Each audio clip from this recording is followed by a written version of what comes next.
Oke, baik. Selamat pagi, Bapak Ibu semuanya, para pemirsa yang ada dimanapun. Semoga sehat selalu.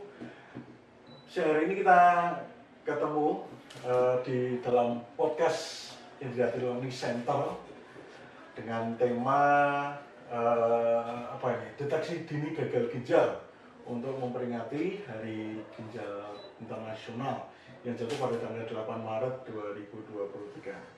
Nah, ini pasti pada penasaran ini bagaimana cara mendeteksi gagal ginjal secara dini begitu sehingga lebih tahu dan akan step berikutnya seperti apa. Nah, sebelum kita masuk pada diskusi tentang deteksi dini gagal ginjal, saya ingin perkenalkan dulu tentang apa itu Indriati Learning Center. Jadi Indriati Learning Center ini adalah hasil kerjasama antara Indriati Hospital dengan Institut Teknologi Sains dan Kesehatan Sugeng Hartono yang keduanya berlokasi di Solo Baru. Nah, nanti silahkan berkunjung ke kami untuk mempererat hubungan atau kita gitu ya. Nah, Indriati Learning Center ini berada di bawah Yayasan Indriati, di mana yayasan tersebut adalah yayasan yang bergerak di bidang sosial dan kemanusiaan dengan tujuan untuk mencerdaskan bangsa dan berkontribusi untuk mempersiapkan generasi Indonesia emas, dokter ya, mempersiapkan generasi Indonesia emas pada tahun 2045 ya, 2045 dengan memberikan pendidikan baik itu pendidikan formal maupun non formal. Nah, Yayasan Indriati sendiri telah memiliki ITSK dengan 3 prodi unggulan pada Oktober 2021 yang lalu. Prodinya ada prodi S1 Gizi, kemudian S1 Informatika, dan S1 Bisnis Digital. Tidak berhenti dari di sana, Yayasan Indriati juga ingin membekali generasi di Indonesia dengan membuat Indriati Learning Center. Nah, narasumber ini adalah Dr. Wahid Putranto, SPPD KGH Winasim, dan nanti akan dipandu oleh Dr. Krisandika Wijaya. Selamat siang, dokter. Terima kasih kesediaannya untuk ada di sini. Nanti untuk lebih intens begitu, nanti Dr. Kris dan Dr. Wahid akan berdiskusi dan akan bermanfaat juga untuk para pemirsa semuanya. Baik, untuk mempercepat waktunya biar penasarannya segera terjawab, dokter, silahkan berdiskusi. Selamat. Ya, selamat siang Dr. Wahid. Selamat siang Dr. Krisan. Selamat siang teman pemirsa semuanya. Ya. Jadi di siang hari ini seperti yang tadi sudah disinggung oleh Pak Anggara, kita akan membahas tentang deteksi dini gagal ginjal. Nah, dan tadi kan sempat disebut juga kalau tanggal 8 Maret tahun 2023 ini adalah Hari Gagal Ginjal Sedunia. 9 Maret tepatnya. Tanggal 9 Maret ya dok ya. Tanggal 9 Maret. Nah, mungkin sebelum masuk ke gagal ginjalnya, saya mau tanya-tanya sedikit dok tentang Hari Ginjal Sedunia ini. Sebetulnya saya udah googling kan, pertama kali dirayakan itu ternyata tahun 2006 ya dok ya. Betul. Itu sejarahnya gimana dan sebenarnya tujuannya apa ya dok? Ya, jadi memang betul sekali World Kidney Day atau kalau kita sebut dalam bahasa Indonesia Hari Ginjal Sedunia itu pertama kali dilaksanakan pada tahun 2006, diperingati di tahun 2006. Landasannya adalah adanya kesadaran masyarakat dunia, pakar-pakar kesehatan ginjal sedunia mengenai pentingnya menyayangi ginjal kita, pentingnya menjaga kesehatan ginjal kita, karena apabila terjadi kerusakan ginjal yang menetap itu sudah tidak bisa diperbaiki lagi. Dan setiap tahun ada tema yang berbeda-beda. Yang tema kita yang kali ini, tema WKD hari kali ini adalah terhadap populasi khusus. Ya, memang fokus pada deteksi dini dan pencegahan penyakit ginjal kronik. Baik dok, terima kasih. mungkin habis dari itu kita langsung masuk ke temanya ya dok, deteksi dini gagal ginjal. Tapi sebelumnya mungkin dokter Med bisa menjelaskan terlebih dahulu dok, gagal ginjal itu sebenarnya apa, biar para pemirsa juga nggak salah paham gitu persepsinya. Ya, sebetulnya istilah yang kita pakai saat ini, kalau sudah gagal ginjal itu adalah tahap terminal, tahap akhir stadium 5. Nah, kalau belum stadium 5, kita menyebutnya penyakit ginjal kronis. Nah, penyakit ginjal kronis ini didefinisikan atau diartikan sebagai gangguan fungsi ginjal yang menetap lebih dari atau sama dengan 3 bulan. Dan ada satu hal yang tidak enak tentang batasan ini, disebutkan terjadi secara progresif. Artinya progresif, kalau seseorang yang sudah terkena penyakit ginjal kronis yang sudah lebih dari 3 bulan ini, semakin lama bukannya semakin membaik, meskipun sudah diobati dengan seksama, pola hidup yang sudah baik, tapi semakin lama tetap akan terjadi perburukan fungsi ginjal. Nah, inilah pentingnya kita mencegah supaya jangan sampai terkena penyakit ginjal kronik ini. Kalau untuk pasien-pasien penyakit ginjal kronis atau pasien-pasien dengan gagal ginjal itu di Indonesia sebetulnya banyak nggak sih dok?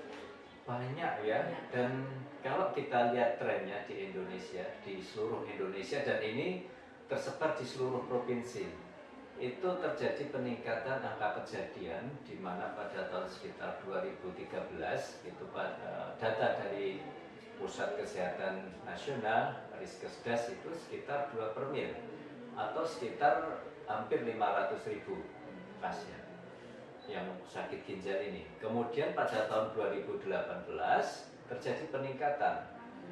Jumlahnya saat ini sudah meningkat ya 3 kali lipat ya, menjadi sekitar 1.500.000 orang.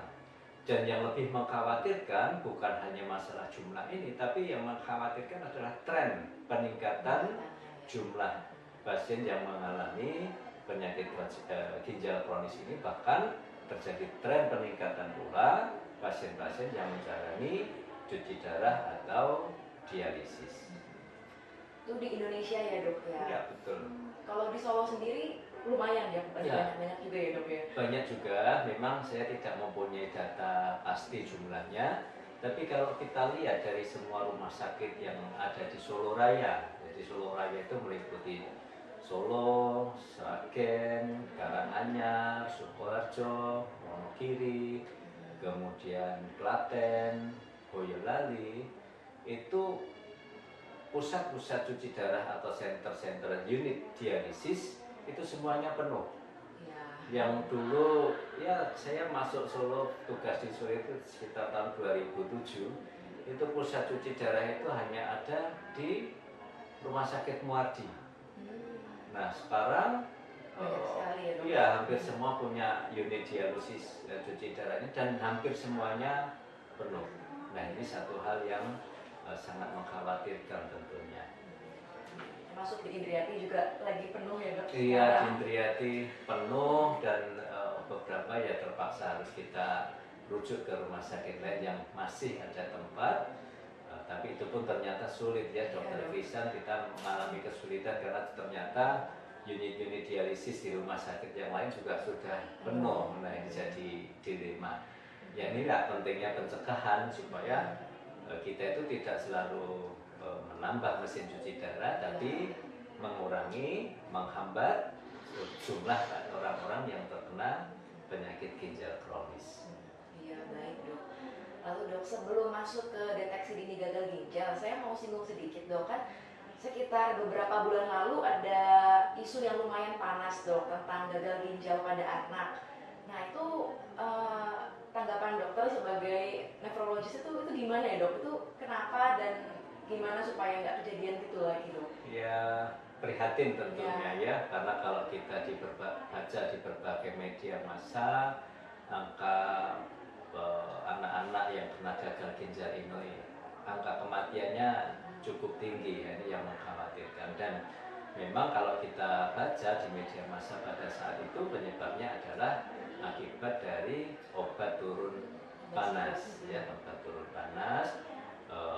Ada komponen-komponen tertentu yang menyebabkan gagal ginjal pada anak-anak. Nah, tentunya langkah untuk mencegah gagal ginjal pada anak ini adalah orang tua harus berhati-hati apabila memberikan obat-obatan pada anak-anak kita. Baik dok. Ya, terus sekarang kita masuk ke topiknya ini nih. Setelah tadi kita udah bahas gagal ginjal itu apa, terus sedikit menyinggung gagal ginjal pada anak dan tentang penyakit ginjal kronis. Nah, kita kan pasti nggak ada yang mau ya dok, kalau kita nggak ada yang mau diri kita sendiri atau keluarga kita sampai menderita penyakit ginjal kronis atau gagal ginjal gitu dok. Nah, gimana ya dok cara mendeteksi dini supaya jangan sampai seseorang itu jatuh ke penyakit ginjal kronis sampai harus cuci darah gitu dok? Ya, deteksi dini ya. Tadi kita berkali-kali sudah menyinggung deteksi dini. Satu hal yang penting dicatat di sini adalah bahwa penyakit ginjal kronis itu seringkali asimptomless, tidak ada gejala apapun, kecuali kalau sudah ada gejala itu sudah stadium yang berat. Jadi kalau kita lihat penyakit ginjal kronis itu ada 5 stadium. Yang paling ringan adalah stadium 1, yang paling berat adalah stadium 5 yang harus sampai cuci darah atau dialisis. Nah, di stadium 1, 2, 3 ini biasanya belum ada gejala apapun. Ya, jadi kalau sudah di stadium 4 itu biasanya tidak lama masuk stadium 5 yang harus menjalani hemodialisis. Nah, bagaimana untuk deteksi dininya? Ya jangan menunggu ada keluhan, karena kalau sudah ada keluhan berarti sudah terlambat. Nah, yang paling sederhana memang kewaspadaan dulu. Ya. 1, kadang-kadang ada gangguan ginjal yang masih bermanifestasi dalam bentuk keluhan kencing yang berbusa. Nah, ini kita harus waspada kalau ada kencing yang berbusa. Yang kedua, juga harus memeriksakan tekanan darah secara rutin. Jadi kita harus tahu beberapa faktor risiko yang menjadi penyebab penyakit ginjal kronis. Di Indonesia yang paling tinggi adalah diabetes atau sakit gula, disusul oleh hipertensi. Nah, pada orang-orang dengan adanya faktor risiko penyakit ginjal kronis, pemeriksaan-pemeriksaan awal dilakukan. Yang paling gampang adalah pemeriksaan kencing. Dari pemeriksaan kencing ini proteinuri biasanya kita periksa, kita lihat. Jadi sebelum terjadi gangguan fungsi ginjal yang ditandai dengan peningkatan kadar kreatinin darah, proteinuri biasanya sudah muncul. Proteinuri, kalau dalam fase proteinuri ini masih bisa kita tangani supaya tidak berlanjut menjadi penyakit ginjal kronis. Nah, kembali ke faktor risiko tadi, ya, faktor risiko untuk terjadinya penyakit ginjal kronis, diabetes mellitus atau kencing manis, hipertensi atau darah tinggi, kemudian orang-orang tertentu yang dalam anggota keluarganya ada yang mempunyai penyakit ginjal kronis. Kemudian ada juga orang-orang yang pernah mengalami gangguan ginjal. Mungkin dulu pernah kadar kreatininnya naik, kemudian bisa normal kembali. Nah, ini sudah berisiko untuk terjadinya penyakit ginjal kronis. Nah, kelompok-kelompok yang mempunyai faktor risiko ini terutama yang harus secara rutin melakukan deteksi dini, melakukan pemeriksaan rutin. Ya.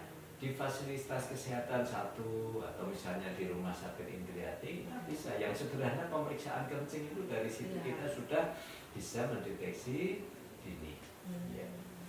Kira-kira kalau cek urin ya dok, cek urin itu untuk pasien-pasien yang berisiko ini apa setahun sekali atau 6 bulan sekali atau gimana dok frekuensinya? Untuk yang mempunyai risiko penyakit ginjal kronis dianjurkan tiap 6 bulan sekali. Tapi kalau untuk kelompok-kelompok yang tidak berisiko tinggi bisa dilakukan pemeriksaan urin 1 tahun sekali. Ya, pemeriksaan urin kan tidak sakit ya, non invasif, kemudian murah, kalau Ya. memang harus periksa membayar sendiri, atau juga ke JKN juga bisa. Lalu kalau untuk masyarakat umum dok yang biasa yang nggak punya faktor risiko atau mungkin selama ini nggak tahu gitu riwayat kesehatannya itu mulai dari usia berapa ya dok sebaiknya rutin cek urin gitu untuk tahu? Ya, tidak ada batasan umur sebetulnya, tapi seperti halnya penyakit metabolik dianjurkan mulai usia di atas 40 tahun.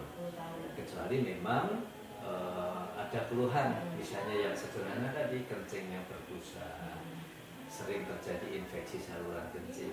Nah, itu bisa lebih sering, lebih awal melakukan pemeriksaan urin.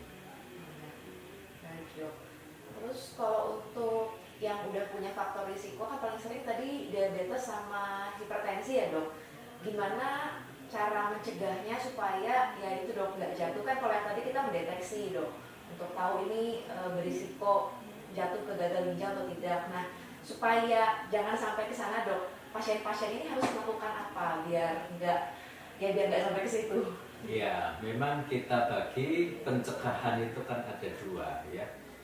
Yang pertama itu pencegahan primer, artinya pencegahan primer itu pada betul-betul orang yang sehat. Kemudian yang kedua pencegahan sekunder pada kelompok berisiko supaya tidak terjadi penyakit ginjal kronis, dan pencegahan tersier pada kelompok yang sudah terkena penyakit ginjal kronis supaya tidak segera masuk ke stadium 5. Nah, pada orang-orang yang sudah mempunyai diabetes, hipertensi ini masuk ke pencegahan yang sekunder. Biasanya diabetes dan hipertensi itu sohib ya, sahabat akrab. Karena seseorang dengan diabetes biasanya ada kumpulan-kumpulannya yang dinamakan sindroma metabolik. Ada kegemukan atau obesitas, kemudian hipertensi, kemudian kadar kolesterolnya yang tinggi, kadar asam urat yang tinggi. Ini biasanya satu kelompok ya, satu rangkaian. Nah, untuk mengendalikan supaya seseorang dengan diabetes, dengan hipertensi ini tidak masuk ke penyakit ginjal kronis, yang pertama penting sekali adalah lifestyle, pola hidup sehat.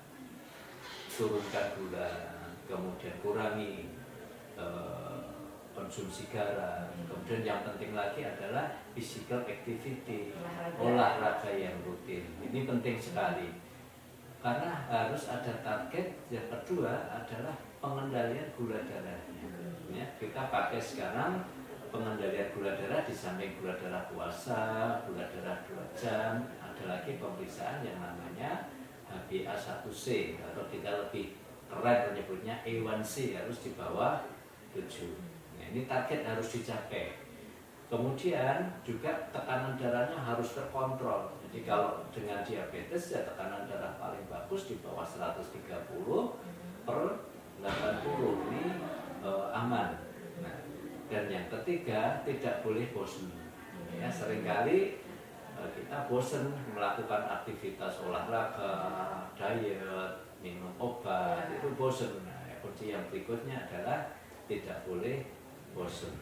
Ya, harus rutin kontrol. Nanti kalau sudah kontrol di fasilitas kesehatan akan ada program, misalnya untuk diabetes, hipertensi akan ada pemeriksaan rutin untuk pemeriksaan kencingnya, untuk deteksi dini. Ada pemeriksaan kreatinin untuk melihat fungsi ginjalnya, itu yang dilakukan.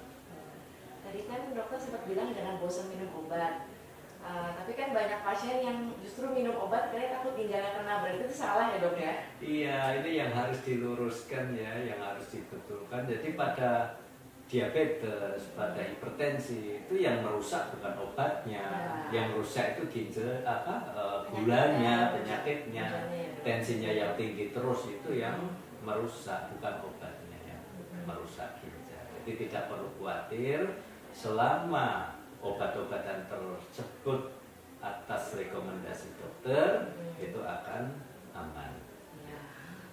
Ya, jadi untuk para pemirsa yang nonton, mungkin yang punya penyakit diabetes atau hipertensi, jangan takut untuk minum obat dan harus selalu kontrol ya dok ya, karena kalau minum obat sendiri nggak terkontrol itu juga bisa bahaya ya dok. Iya, harus dengan rekomendasi dokter, kemudian dikontrol efek samping obat, dikontrol efektivitas obatnya. Iya baik dok. Lalu mungkin sebelum penutup, tadi kan kita sempat bahas yang pencegahan primer, yaitu untuk deteksi dininya untuk di orang yang sehat. Lalu pencegahan sekunder kan untuk mereka yang sudah punya faktor risiko. Nah sekarang dok yang pencegahan tersier untuk yang pasien-pasien yang sudah gagal ginjal itu apa ya dok yang harus dilakukan supaya ya tetap bisa hidup dengan baik gitu dok? Ya, pencegahan tersier di sini bertujuan untuk satu, menghambat progresivitas. Artinya supaya yang masih di stadium awal tidak segera masuk ke stadium akhir. Yang kedua, mohon maaf ini bukan kasar atau menakut-nakuti, tapi di buku-buku textbook menyebutkan mencegah kematian awal. Kenapa mencegah kematian awal? Karena seseorang dengan penyakit ginjal kronis itu berisiko tinggi untuk terkena serangan jantung dan kena stroke, terutama stroke yang penyumbatan. Nah, supaya hal ini tidak terjadi, yang pertama pola makan, proteinnya sudah harus dibatasi. Nah, biasanya kita berikan anjuran 0,6 sampai 0,8 gram per kilogram berat badan per hari. Kenapa dibatasi? Karena diet yang terlalu tinggi protein, makanan yang terlalu tinggi protein itu akan membebani fungsi ginjal, meningkatkan tekanan di dalam glomerulus ginjal. Ini yang menyebabkan kerusakan ginjal. Yang kedua, minumnya juga masih harus cukup. Selama kencingnya banyak, masih kita bebaskan volume minumnya. Karena kalau kurang minum, justru nanti aliran darah ke ginjal akan berkurang, ginjalnya akan semakin rusak. Kemudian tadi pengendalian gula darahnya untuk yang punya diabetes, pengendalian tekanan darahnya, pengendalian kolesterol, khususnya kolesterol LDL harus di bawah 100, yaitu langkah-langkah yang bisa dilakukan untuk menghambat progresivitas. Dan juga yang ketiga, yang sangat penting, jangan lupa untuk beribadah sesuai dengan agamanya ya, karena kalau orang yang kurang ibadah biasanya itu adanya hanya rasa panik. Setiap hari adanya panik. Nanti jangan-jangan saya harus cuci darah, nanti jangan-jangan kok kayak gini, kok kayak ngomong ya. Pada akhirnya dengan kepanikan tersebut justru tekanan darahnya tidak bisa turun, justru gula darahnya juga tidak bisa turun. Ini yang juga akan berbahaya. Baik dok, yang tadi itu untuk yang pasien-pasien dengan gagal penyakit ginjal kronis ya dok, yang belum sampai ke tahap akhir atau harus cuci darah ya dok ya. Kalau nanti udah cuci darah ceritanya lain lagi ya dok ya. Iya, ya, kalau sudah cuci darah, yang lebih penting adalah ibadah, ya. Tapi tetap meskipun seseorang sudah menjalani cuci darah, yang penting tidak putus asa. Ya, jangan beranggapan bahwa segalanya berakhir, tidak. Karena banyak pasien-pasien kita di rumah sakit Indriati yang sudah hemodialisis sekian lama, tapi kondisi fisiknya bugar, tetap semangat dan masih produktif. Ini yang luar biasa. Iya, baik dok. Mungkin tadi tentang topik ini udah kita bahas ya dok semuanya. Jadi mungkin sebelum menutup saya mau sedikit menyimpulkan. Jadi untuk di Indonesia ini penyakit ginjal kronis itu penderitanya cukup banyak, dan yang mengkhawatirkan adalah laju peningkatan pasiennya itu dari tahun ke tahun semakin meningkat, sehingga masyarakat perlu menyadari pentingnya untuk deteksi dini gagal ginjal, karena gagal ginjal ini atau penyakit ginjal kronis itu seringkali tidak bergejala sampai sudah mendekati tahap akhir. Jadi kalau sudah mendekati tahap akhir itu kan sudah lebih buruk kondisi pasiennya. Makanya untuk pemirsa yang punya faktor risiko seperti diabetes atau hipertensi, itu cara paling gampang untuk mendeteksi gagal ginjal ini adalah dengan cek urin ya dok tadi ya. Cek urin bisa 6 bulan sekali, dan nanti tetap harus mengontrol faktor risikonya, tetap harus minum obat dan rutin kontrol ke dokter juga ya dok. Ya. Iya. Baik, mungkin sudah terbahas semua kalau gitu. Terima kasih Dokter Lai atas waktunya. Mungkin ada pesan terakhir dok?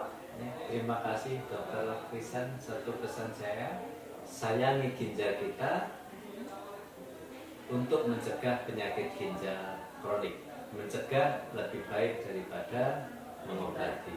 Ya. Sayangi. Ya, kita sayangi ginjal kita. Ya. Terima kasih.